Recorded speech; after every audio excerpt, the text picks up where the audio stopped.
Tank Academy is our new show that is aimed at preparing you to be an effective tank company and Clan Wars player. Your instructor, Klaya Neslin, is a veteran tank commander who has trained dozens, if not hundreds, of tankers.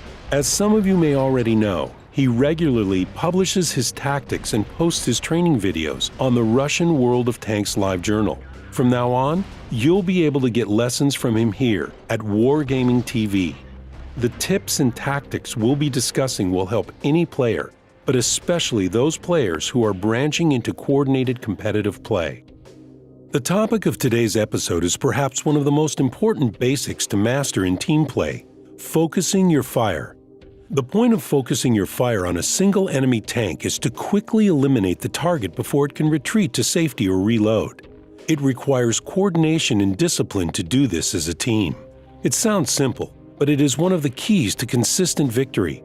It applies to tank company battles and clan war battles, and would greatly help the random battles if you could get your allies to work with you.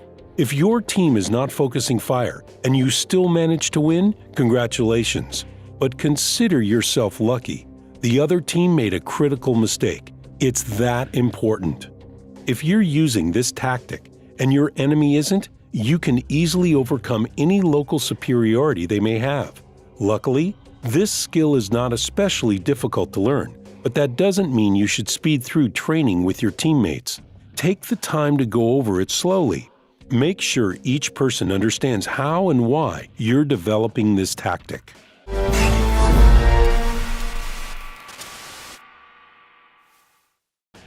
Step 1. To begin with, just go over the basic principles of focusing fire. It should be fairly obvious to most, but remind them that the faster an enemy dies, the less damage they can potentially do. A tank at 2% health does just as much damage as a tank at 100% health. No health, no threat. The target needs to go down.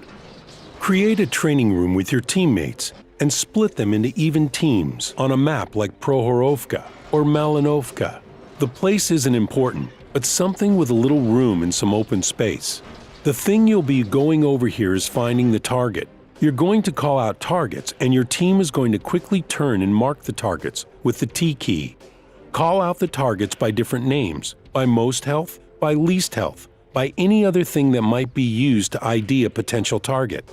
The other team captain is going to be doing the same thing. Once you've done that for a while, it's time for the real thing. Both teams reposition, and the captains will call out targets one by one. Everyone will fire until the targets are destroyed.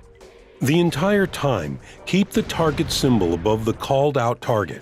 All players should be marking the same target repeatedly. Within reason, try not to spam, and firing until it's gone. You will see an improvement by the time you start the second training.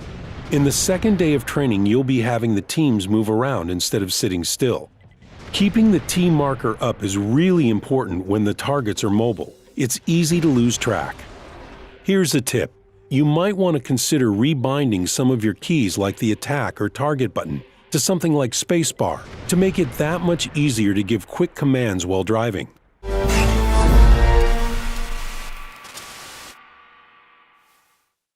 Step 2. The first round of training was pretty easy. All of the targets were motionless. All of the targets should be on the move in this exercise.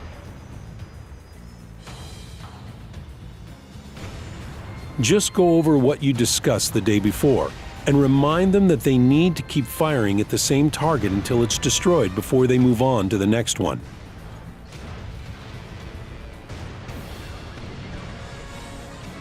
Everything hinges on the captain for each team.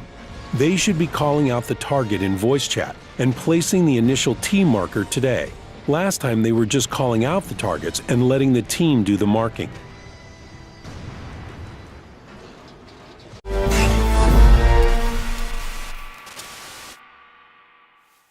Step 3.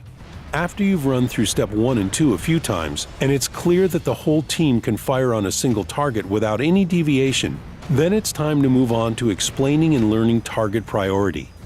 As a captain, you won't be able to call out every target, so your teammates need to know what the captain was likely to have called out. Targets are chosen based on a string prioritized characteristics. The first characteristic to consider is the amount of time it's going to take to kill the target. HP, how many of your tanks have shots that will penetrate, etc.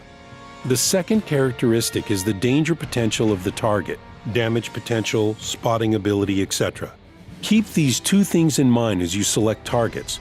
Target those enemies that have the optimal combination of a short kill time and the most threat potential.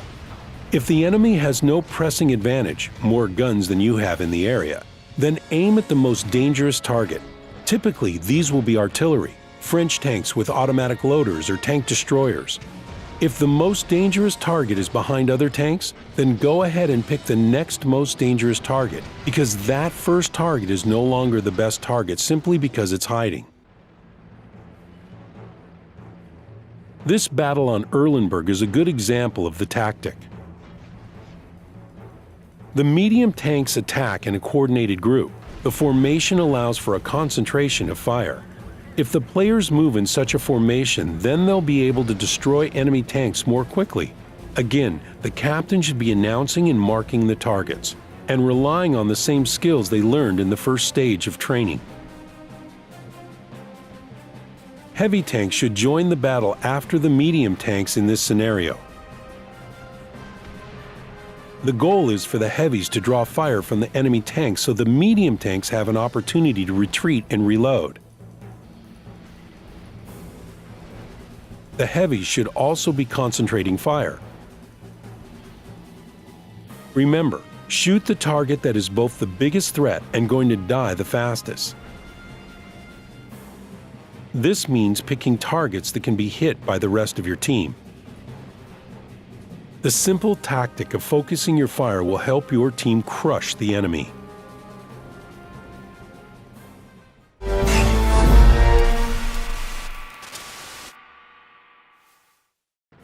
The final step, using what you've learned so far.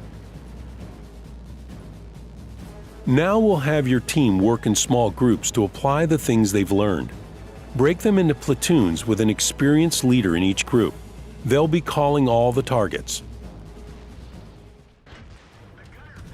As you can see here, the platoon can easily finish off the T-29, so they choose to ignore the more powerful E-75 for the time being. Now that the E-75 is alone, it won't be able to stand up to the coordinated actions of the platoon. It's forced to fall back and continues to take fire. The team is going to be able to recoup the repair costs from the training they completed earlier. Tier 8 premium tanks are especially good at earning credits when working in a strong platoon. Something to watch out for. This T-34 is making a common mistake. They've closed with the enemy and effectively blocked the shots of their teammates. Only clinch like this when you're not going to be shielding the enemy tank from your allies' fire.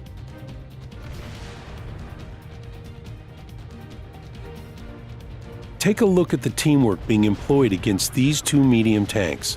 The players should concentrate their fire on the target that will die fastest. In this case, it's the tank with the least hit points, the Type 59. Only once it is destroyed should they turn their attention to the T-54. Here the enemy team is trying to capture the base with two Tier 8 vehicles. One out in the open and one taking cover behind the fountain. The KV-5 is the first target simply because it's completely exposed. Once they clean it up, they can move on to the enemy that was not targetable. There isn't anything mysterious about these tactics. Every soldier on your team should be able to predict the next target, but have the discipline to focus down the one that is called out or marked by the captains first. This is the end of the first Tank Academy lesson. It's now your responsibility to get out there and drill your soldiers. In the next installment, we'll go over the tactics of how to cover your teammates when they're at low hit points. Good luck on the battlefield. Roll it out.